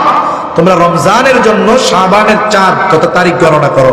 তার মানে গুনবো তারিখ, হবে সওয়াব। সুবহানাল্লাহ। মুমিন বান্দার সওয়াব অর্জনের পদ্ধতি কত দেখছেন? আপনি খালি হিসাব রাখবেন যে কালকে 2 তারিখ, এই যে হিসাব রাখছেন, হিসাব রাখতে বলছে নবীজি, নবীজির আদেশ আহসু। আদেশ মান্য করলাম, তারিখ গুনব, সওয়াব হইতে থাকবে। সুবহানাল্লাহ বলেন। 3 নাম্বার নবীজি বলেন ওয়া খালিকিন নাসা বিখুলুকিন হাসানিন। ও আবু যর, মানুষের সাথে সদাচরণ করো। সদাচরণ এটা ব্যাপক অর্থবোধক একটি শব্দ। সদাচার আমরা মনে করি, মানুষ মনে হয় যে মিষ্টি মিষ্টি হেসে হেসে কথা বলে সেই শুধু সদাচারী না। সদাচরণ ব্যাপক অর্থবোধক শব্দ। ওই ব্যক্তি পরিপূর্ণ সদাচরণকারী হতে পারে যেই ব্যক্তি সকল মানুষের সব ধরনের হক আদায় করে। মানুষের হক পরিপূর্ণ যে আদায় করে সেই হলো সদাচারী। সব ধরনের মানুষ, প্রত্যেকেরই আলাদা আলাদা হক আছে। মানুষ হিসাবে মানুষের উপরে মানুষের হক আছে। শুধু তাই না, পশু পাখির হক আছে না নাই? আছে। হাদিসের মধ্যে আসছে, নবীজি বলেন কেউ যদি কোনো কারণ ছাড়া একটা চড়ুই পাখিরে হত্যা করে, অনেকে দেখবেন আপনাদের তো এদিকে হাকালুকি হাওড় আছে, অনেকের পাখি মারার শখ আছে, বিনা কারণে পাখি মারছে। নবীজি বলেন কেউ যদি অন্যায়ভাবে কোনো কারণ ছাড়া মজা করতে গিয়ে, নিজের নিশানা ঠিক করতে গিয়ে কোনো কারণ ছাড়া একটা চড়ুই পাখিকে হত্যা করে, এটা চড়ুই পাখির হক নষ্ট করছে সে। কিয়ামতের দিন ওই চড়ুই পাখি আল্লাহর কাছে এই ব্যাপারে ওই ব্যক্তির থেকে জবাবদিহিতা আশা করবে। জবাবদিহিতার ব্যাপার বলবে, আল্লাহ এই লোকটা দুনিয়া আমার বিনা কারণে হত্যা করেছিল, আমি আজকের কারণ জানতে চাই। একটু চিন্তা করে দেখছেন, একটা চড়ুই পাখির অন্যায়ভাবে হত্যা করা, তার হক নষ্ট করা, এই ব্যাপারেও কিয়ামতে জবাবদিহিতার কাঠ গড়ায় দাঁড়ানো লাগবে। অথচ আল্লাহর দেওয়া নেয়ামত, মুরগি, গরু, খাসি আল্লাহর নাম নিয়ে জবাই করে ধুমসে খান, কোনো গুনাহ আছে? কিন্তু বিনা কারণে যদি আপনি একটা গরুরে গুতা মারেন, অন্যায় কাজ। কি কাজ জোরে বলেন? অন্যায় কাজ। অথচ এটারে আল্লাহর নামে জবাই করে খাইলে কোনো অসুবিধা নাই, খাইয়া আলহামদুলিল্লাহ কন, ওই গরুও খুশি হবে, আল্লাহর শুকরিয়া আদায় হবে। হাদিসের মধ্যে আসছে একজন পাপিষ্ঠা নারী, প্রসিদ্ধ ঘটনা, পিপাসিত কুকুরকে পানি পান করায়া কিয়ামতে আল্লাহর পক্ষ থেকে নাজাতের ঘোষণা পেয়ে গেছে। আরেকজন নারী একটা বিড়ালকে বাইদা রাখছে, হায় হায়, ছাড়েও না খাইতেও দেয় না, এটা মরে গেছে। নবীজি বলেন এই কারণে তাকে কিয়ামতে আল্লাহ শাস্তি দিবে। সেজন্য সম্মানিত উপস্থিতি, আচরণ, আখলাক এটা অন্যতম এক জিনিস। নবীজির কাছে 2 জন মহিলার খবর আসছে। একজনের ব্যাপারে বলা হলো, ইয়া রাসূলুল্লাহ সাল্লাল্লাহু আলাইহি ওয়াসাল্লাম, এই মহিলা এমন কোন আমল নাই যেটা সে করে না, সারাদিন সব আমল করে, ফরজ, ওয়াজিব, সুন্নাতে মুআক্কাদা সহ সব, আওয়াবিন, ইশরাক, চাষ, তাহাজ্জুদ কোনো কিছু ছাড়ে না, সকাল সন্ধ্যার তাসবিহ, তাহলিল, জিকির, আজকার কোনো কিছু বাদ যায় না। তবে মহিলার একটা খারাপ অভ্যাস, সে মানুষের সাথে একটু রূঢ় ব্যবহার করে, খারাপ ব্যবহার করে। আর একজন মহিলা, সে যা না করলেই নয় এর বেশি করে না। তার মানে কি? সারা দিনে ফরজ, ওয়াজিব, সুন্নাতে মুআক্কাদা এর বেশি কিছু করে না। না আছে কোনো নফল নামাজ, না আছে জিকির, আজকার, তাসবিহ, তাহলিল, কোরআন তিলাওয়াত, কিছুই তার নাই। তবে ওই মহিলা মানুষের সাথে ভালো আচরণ করে। এই 2 জনের মধ্যে কে উত্তম? নবীজি সাল্লাল্লাহু আলাইহি ওয়াসাল্লাম ওই অনেক ইবাদতকারিনী মহিলার কথা বলেন নাই, নবীজি বলেন ওই মহিলা উত্তম যে মানুষের সাথে ভালো আচরণ করে। তাহলে কি বোঝা গেল? এই যে সদাচরণ, উত্তম আখলাক, এটা মানুষকে আল্লাহর কাছে দামি বানায় দেয়। এই সদাচরণ, উত্তম আখলাক মিজানে সবচাইতে ওজন হবে। রাসূল আকরাম সাল্লাল্লাহু আলাইহি ওয়াসাল্লামকে জিজ্ঞাসা করা হলো, ইয়া রাসূলুল্লাহ সাল্লাল্লাহু আলাইহি ওয়াসাল্লাম, মিজানে সবচাইতে ওজন হবে কোন আমল? ও আমল ওজন দেওয়া হবে। নবীজি নামাজের কথা বলেন নাই, রোজার কথা বলেন নাই, হজের কথা বলেন নাই, যাকাতের কথা বলেন নাই। নবীজি বলেন মিজানে ওজন হবে সবচাইতে যে আমল, সেটা হলো উত্তম চরিত্র। এখন এই সদাচারী হওয়া, উত্তম চরিত্রওয়ালা হওয়া, এটা শুধু মুখ দিয়ে মিষ্টি কথা বললেই হবে না, এটা প্রত্যেকটা মানুষের হক আদায় করতে হবে। দেখুন, প্রাণী, তার হক আছে আমার উপরে। রাসূল সাল্লাল্লাহু আলাইহি ওয়াসাল্লাম এক উটের ব্যাপারে এক সাহাবীরে ধমক দিচ্ছেন না, যার দ্বারা উপকৃত হয়েছে এখন তারে খাইতে দাও না কেন? একটা অবলা প্রাণী, তারও হক আছে। তাইলে যে মানুষের হক আছে না আমার আপনার উপর? একজন মানুষ হিসাবে সে আমার কাছে হক পায়। একজন মানুষ অমুসলিম হতে পারে, অমুসলিম হওয়ার পরেও মানুষ হিসাবে তার হক আছে। মুমিন হিসাবে মুমিনের উপরে মুমিনের হক আছে। প্রতিবেশী হিসাবে প্রতিবেশীর উপরে হক আছে, যদিও প্রতিবেশী অমুসলিম হয়। প্রতিবেশী অমুসলিম হলেও হক আছে না? আছে। তার সাথে ভালো আচরণ করতে হবে না? হবে তো।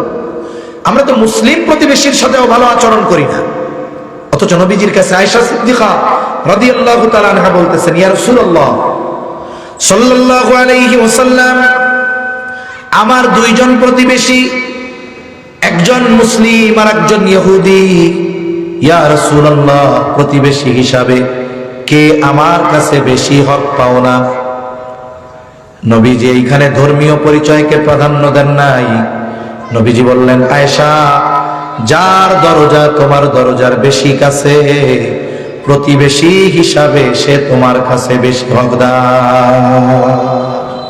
একজন মুসলিম সেও যদি আমার প্রতিবেশী হয়, সে আমার কাছে সদাচরণ, ভালো ব্যবহার প্রতিবেশী হিসাবে পাওয়া।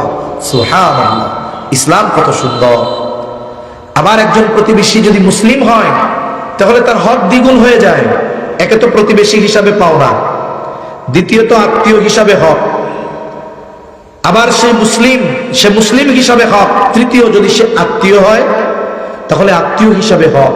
একটু চিন্তা করেন, আমরা মানুষের সাথে সদাচরণ করি না, মানুষের আচরণগত হক নষ্ট করি। একজন মানুষ আপনাদের মধ্যে যিনি মুরব্বী আছেন, যে আমার বয়সে বড়, আমার আত্মীয়ও না, প্রতিবেশীও না, হয়তো আগে কোনোদিন দেখাও হয় নাই, কিন্তু উনি আমার কাছে একটা হক পাও না। কি? যিনি আমার চেয়ে বয়সে বড়, তিনি আমার কাছে উত্তম ব্যবহার, এটা ওনার হক পাওয়া। নবীজি বলেন, মাল্লাম ইয়ারহাম সগীরানা ওয়ালাম ইউক্কির কাবীরানা ফালাইসা মিন্না। নবীজি বলেন, যে ছোটকে স্নেহ করে না, যে আমার ছোট, সে আমার কাছে কি হক পাও না? ভালো আচরণ, স্নেহ। যিনি আমার বড়, তিনি আমার কাছে কি পাও না? বলে, তিনি আমার কাছে সম্মান পাও না। আমি যদি এখন কোনো বড় মানুষ তাকে অসম্মান করি, আমি তার হক নষ্ট করলাম। আমি একজন ছোট মানুষ, বিনা কারণে তাকে স্নেহ করলাম না, কষ্ট দিলাম, আমি তার হক নষ্ট করলাম। সুতরাং সাবধান, কিয়ামতের দিন এই আচরণগত হকগুলোর বিষয়েও ফয়সালা করবেন কে? নবীজি সাল্লাল্লাহু আলাইহি ওয়াসাল্লাম বলেন, তোমরা ওই দিন আসার আগে সতর্ক হয়ে যাও, যেই দিন আল্লাহ তাআলা বাদী বিবাদীর মধ্যে ফয়সালা করবে।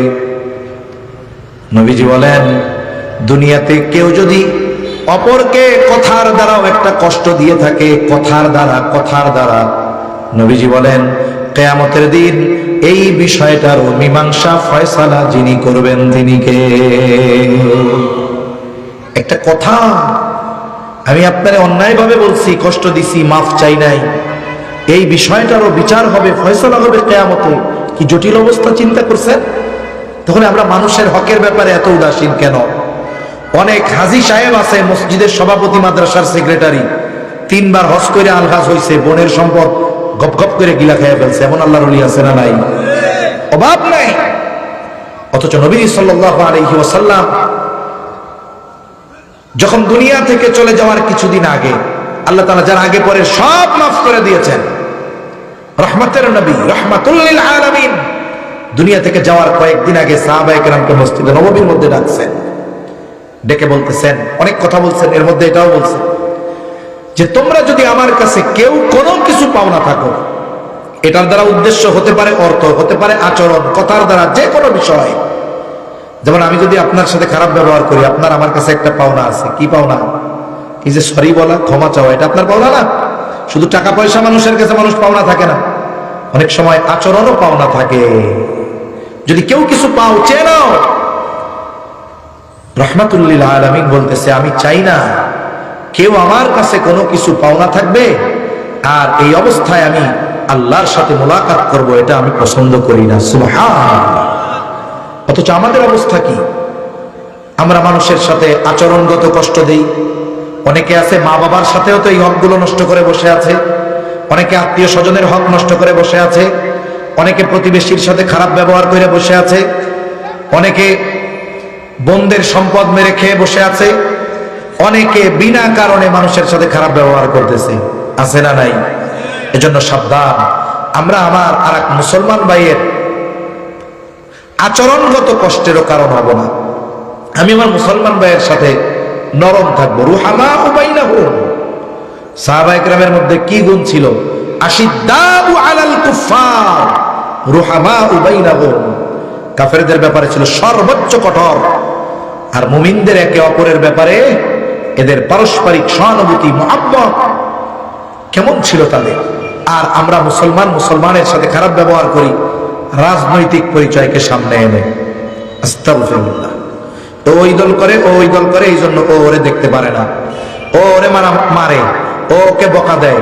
আহা, এই যে আসাবিয়ত, দলান্ধতা, এটা যে কত জঘন্য এক খারাপ কাজ, মুসলমানদের রন্ধ্রে রন্ধ্রে এটা ঢুকে গেছে। ও কি করে বিএনপি, ও কি করে খেলাফত, ও কি করে জমিয়ত, কয় এ ওরে দেখতে পারে না, এ ওরে দেখতে পারে না, আছে না নাই? ও ভাই, যে জমিয়ত করে, যে খেলাফত করে, দুইজনের রবই তো একজন নাকি? জোরে বলেন না, কয়জন? একজন, সব এক আমাদের। কিন্তু কেন আপনি এই দুনিয়ার এই বিষয়টাকে সামনে এনে আর এক মুমিন ভাইকে গালি দেন? অথচ আল্লাহ তাআলা বলেন এই আয়াতেরই সারাংশ, ইয়া আইয়ুহাল্লাযীনা আমানুত্তাকুল্লাহ হাক্কা তুকাতিহি ওয়া লা তামুতুন্না ইল্লা ওয়া আনতুম মুসলিমুন। হে ঈমানদারেরা, তোমরা আল্লাহকে ভয় করো, ভয় করার মতো ভয় করো। মুফাসসিরিনে কেরাম বলেন প্রথমবার উদ্দেশ্য ঈমান আনো, এরপরে বলে আল্লাহ তাআলার হুকুম আহকাম যথাযথভাবে মান্য করো। ওয়া লা তামুতুন্না ইল্লা ওয়া আনতুম মুসলিমুন, আর মুসলমান না হয়ে তোমরা মৃত্যুবরণ করিও না। তার মানে তোমার আকীদা ঠিক করো, এরপরে আল্লাহর আদেশ নিষেধ মানো। একজন ইমানদার লা ইলাহা ইল্লাল্লাহু মুহাম্মাদুর রাসূলুল্লাহ বলছে, ইমানদার ঠিক আছে, কিন্তু কিছু বিষয় আছে যেগুলো বলার দ্বারা ঈমান চলে যায়, যেগুলো করার দ্বারা ঈমান চলে যায়। ঈমান আনার পরেও কিছু আকীদাগত বিষয় আছে, আকীদার বিষয়গুলোকে পরিশুদ্ধ করো, এরপরে যত আদেশ নিষেধ আছে এগুলা করো। তাহলে কি হবে? তুমি মুসলমান হবে। তার মানে তুমি আকীদা বিশুদ্ধ না করে, তুমি আল্লাহর হুকুম আহকাম যথাযথভাবে না মেনে মুসলমান না হয়ে তুমি মইরো না। এখন যারা মুসলমান হয় তাদের অনেকগুলো কোয়ালিটি, যোগ্যতা, গুণ থাকে। এগুলোর মধ্যে একটা কি? নবীজি বলেন আল মুসলিমু মান সালিমাল মুসলিমুনা মিন লিসানিহি ওয়া ইয়াদিহি। নবীজি বলেন প্রকৃত মুসলমান হলো সে যার জবান আর হাতের অনিষ্ট থেকে অপর মুসলমান নিরাপদ থাকে। দেখুন, ইবাদত করার পরেও কোন মুসলমান যদি জবানকে নিয়ন্ত্রণ না করতে পারে, কথার দ্বারা আর এক মুসলমানকে কষ্ট দেয়, ও আবেদ হইতে পারবে কিন্তু প্রকৃত মুসলমান হতে পারবে না। এজন্য আমি আপনি মুসলমান হয়ে মরতে যদি চাই, তাহলে ইবাদত, ঈমান, আকীদা এগুলোর সাথে সাথে আমার মুসলমান ভাইদের সাথে ভালো ব্যবহার করার দরকার আছে না নাই? আছে না নাই? এজন্য সদাচারী যদি হতে চাই, সদাচরণকারী যদি হতে চাই, প্রত্যেকটা মানুষ যে যেই ধরনের হক আমার কাছে পায়, হকটা আচরণগত হোক, হকটা অর্থনৈতিক হক হোক, হকটা জমির সাথে সম্পৃক্ত হোক, হকটা লেনদেন টাকা পয়সার সাথে হোক, সব ধরনের হক আমরা আদায় করবো তো ইনশাআল্লাহ। আসছে? হ্যাঁ, আচ্ছা, সব ধরনের হক আমরা আদায় করবো তো ইনশাআল্লাহ। আল্লাহ তৌফিক দান করেন। শুনুন, কিয়ামতের দিন সবচেয়ে নিঃস্ব হবে কে? নবীজি সাল্লাল্লাহু আলাইহি ওয়াসাল্লাম সাহাবায়ে কেরামকে জিজ্ঞাসা করতেছে, কে হবে কিয়ামতের দিন মুফলিস, মিসকিন কে হবে?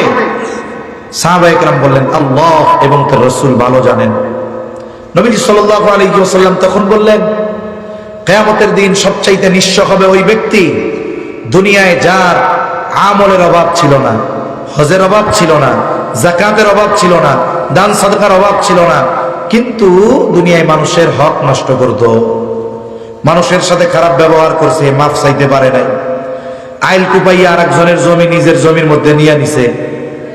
আছে না নাই? এরকম প্রতিবেশীরে খালি কষ্টই দিছে। অনেক ধনী মানুষ আছে, ও চিন্তা করে যে পাশের বাড়িওয়ালারে যদি কোনো মতে উঠাইয়া দিতে পারি তাহলে আমার বাড়িটা সুন্দর হয়। আছে না এরকম অনেকে? এইবার প্রতিবেশীরে কষ্ট দেয় কেমনে জানেন? সুন্দর মতো 2 তলা বাড়ি বানাইছে, গরিব মানুষ, তার বাড়ির উঠানে পোলা পান্ডে জানলা দিয়ে কয় আপু হিসু করে দেবে। বুঝতে পারছেন নি? থুথু ফালায়, কাশি ফালায়, আইঠা পানি ময়লা পালায়, মানে প্রতিবেশীরে বুঝায় তুই ভাগ, নইলে কিন্তু তোর শান্তি আর নাই। এরকম লোক আছে না নাই? এই যে প্রতিবেশীর সম্পদ অন্যায়ভাবে দখল দেয়, প্রতিবেশীর সাথে খারাপ আচরণ করে, অথচ নবীজি সাল্লাল্লাহু আলাইহি ওয়াসাল্লাম প্রতিবেশীর হকের ব্যাপারে কি বলেন? আউসিনি জিবরিল বিল জার হাত্তা যানানতু আন্নাহু সাইয়ুরিসাহু। নবীজি বলেন, জিবরাইল আমাকে প্রতিবেশীর হকের ব্যাপারে এত তাকিদ দিচ্ছিল, এত গুরুত্ব দিচ্ছিল, আমি একটা সময় মনে করেছিলাম যে প্রতিবেশীকে হয়তো ওয়ারিশ বানায়া দেওয়া হবে। এজন্য প্রতিবেশী যদি অভাবী, দরিদ্র, গরিব হয়, আমরা তার উপরে চাইপা বসবো না, খবরদার। নবীজি সাল্লাল্লাহু আলাইহি ওয়াসাল্লাম হাদিসের মধ্যে আসছে, নবীজি বলেন তোমরা তরকারির মধ্যে ঝোল বাড়ায় দাও। কেন? নবীজি বলেন যাতে করে তোমরা প্রতিবেশীর খোঁজ খবর রাখতে পারো। যেহেতু প্রতিবেশীর কথা বলতে গিয়া জেনে আর এক কথা আসছে, এই যে সামনে আসতেছে রোজার মাস, আসতেছে না? অনেকের সামনে দেখবেন ইফতারের সময় 15 প্রকারের খাবার থাকবে। বলেন তো ইফতারের সময় কোনো মানুষ ওই 15 প্রকার আইটেম থেকে একটা একটা খাইতে পারবে নাকি? পারবে না।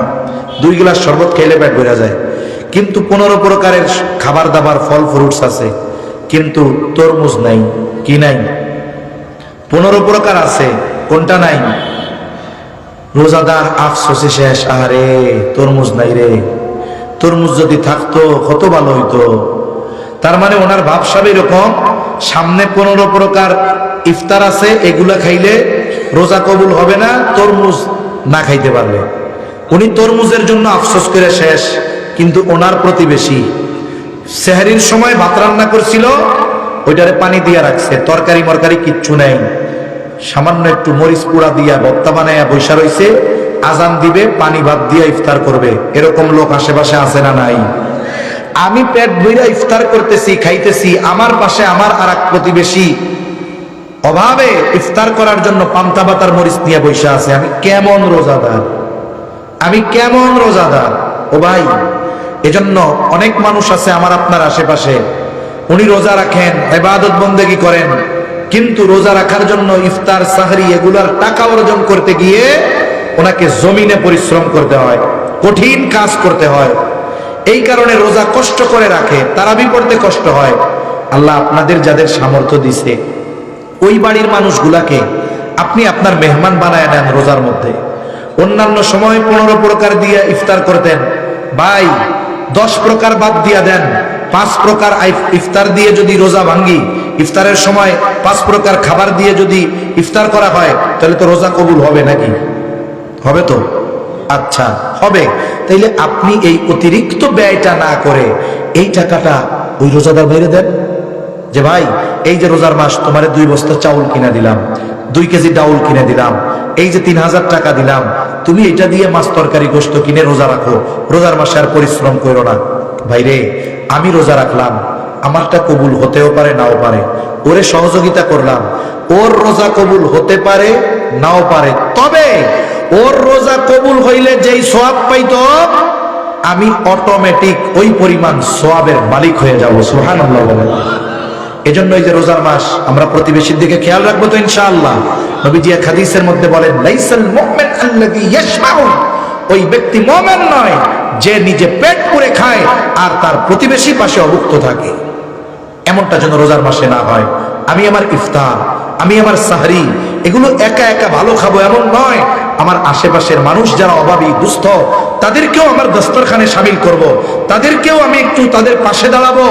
আশা করা যায় এই যে তাদের প্রয়োজন মিটাইলাম, তাদের একটু সহযোগী হইলাম, আল্লাহ তাআলা আমাকে দুনিয়া আখিরাতে উত্তম বিনিময় দিবে। ঠিক কিনা বলেন? এজন্য রোজার মাসে আল্লাহ রাসূল সাল্লাল্লাহু আলাইহি ওয়াসাল্লাম বলেন, আরে ভাই রোজাদার, তাকে যদি আমি একটু খেজুর দিয়ে, পানি দিয়ে ইফতারের ব্যবস্থা করি, তাতেই হাদিসে আসছে ওই রোজাদারের সমপরিমাণ সওয়াব ইফতার করানেওয়ালা পেয়ে যাবে একটা খেজুর দিয়ে করাইলেও। আর আমি আপনি যদি তার জন্য একটু ভালো খাবারের ব্যবস্থা করি, তার প্রয়োজনটা যদি একটু মিটায় দেই, তাহলে আল্লাহ কি খুশি আগের চাইতে বেশি হবে না কম হবে? অবশ্যই অবশ্যই আরো বেশি খুশি হবে আল্লাহ তাআলা। সাথে সাথে আপনি একজন বান্দার প্রয়োজন মিটিয়েছেন, এই সময় তার ইফতারের প্রয়োজন ছিল, এই সময়টাতে তার একটু সাহারির প্রয়োজন ছিল। আল্লাহ রাসূল সাল্লাল্লাহু আলাইহি ওয়াসাল্লাম বলেন, যেই মুমিন অপর মুমিনের প্রয়োজন মেটায়, আল্লাহ তাআলা ওই ব্যক্তির দুনিয়া আখিরাতের প্রয়োজন মিটায় দেয়। সুবহানাল্লাহ। তাহলে এই ধরনের কাজের মাধ্যমে আমরা মানুষের সাথে ভালো আচরণকারী হব, ভালো ব্যবহারকারী হব। অনেক সময় অনেকে পাশে পাশে আছে ইয়েতিম, অসহায়, বিধবা, আমরা এদের ব্যাপারে খবর নিব। আল্লাহ রাসূল সাল্লাল্লাহু আলাইহি ওয়াসাল্লাম বলেন, আস-সাঈ আলাল আরমালা কাল মুজাহিদি ফি সাবিলিল্লাহ। এই যে ব্যক্তি বিধবা, মিসকিন, অসহায়, এদের সাহায্য করে, হ্যাঁ, তাদের সহযোগী হয়, সে যতক্ষণ তাদের সহযোগিতায় থাকে কেমন যেন সে জিহাদের ময়দানে থাকে। সুবহানাল্লাহ। দারুল দেওবন্দের একজন আলেম ছিলেন, নামটা আমার মনে পড়তেছে না। হযরত এই হাদিসের উপরে আমল করতেন। দেওবন্দের অনেক অঞ্চলে ছিল অনেক মুরব্বী মানুষ, বিধবা, সন্তানও দূরে থাকে নাই। উনি বাড়ি বাড়ি গিয়ে বলতেন, কারো কি কিছু বাজার থেকে আনা লাগবে? এক মহিলা কইছে আমার মরিচ আনতে হবে। হযরত ওই লেখা টাকা নিয়ে যাইতেন, মরিচ আইনা ওনারে দিতেন। এমনও হয়েছে নাকি একদিন এক মহিলা ওনারে 3 বার বাজারে পাঠিয়েছে, বিধবা মহিলা, সন্তান নাই, অসহায়। 3 বার উনি হাসি মুখে বাজারে গেছেন। এই হাদিসগুলোর উপরে আমল করছেন। এই মানুষগুলোর কথা আমরা শুনি, নাম মনে নাই আমার, কিন্তু দিল থেকে তার জন্য দোয়া আসতেছে না? যে কেমন মানুষ, হাজারো ব্যস্ততার মাঝে বিরক্ত হন নাই, বারবার পাঠাইছে, উনি বারবার গেছে। হ্যাঁ, আমরা তো আমাদের আশেপাশে এরকম দুস্থ অভাবী মানুষ যারা আছে, ইয়েতিম মিসকিন যারা আছে, এদের পাশে দাঁড়াবো, ইনশাআল্লাহ দাঁড়াবো তো। এই যে নবীজির 3টা নসিহতের আলোকে আমরা আলোচনা করলাম। 1 নাম্বার, নবীজি বলেন, ইত্তাকিল্লাহা হাইথুমা কুনতা, হে আবু যর, যেখানেই থাকো না কেন আল্লাহকে ভয় করবা। আল্লাহ তাআলা তাকওয়া অর্জনের নির্দেশ দিয়েছেন। কেমনে তাকওয়া অর্জন করব? 2টা পদ্ধতি আমরা জানছি। সাদিকিনদের সঙ্গী হব, বন্ধু বানাবো নামাজি, নেককার, বদকারের সাথে সঙ্গী হব না। ইমাম সাহেবের সাথে আমার খাতির হবে, আলিমদের সাথে আমার খাতির হবে, তালিবুল ইলমদের সাথে খাতির হবে। যে বিড়ি সিগারেট গাঁজা খায়, ওর ব্রেন যত ভালো হোক, ওর সাথে আমার কোনো সম্পর্ক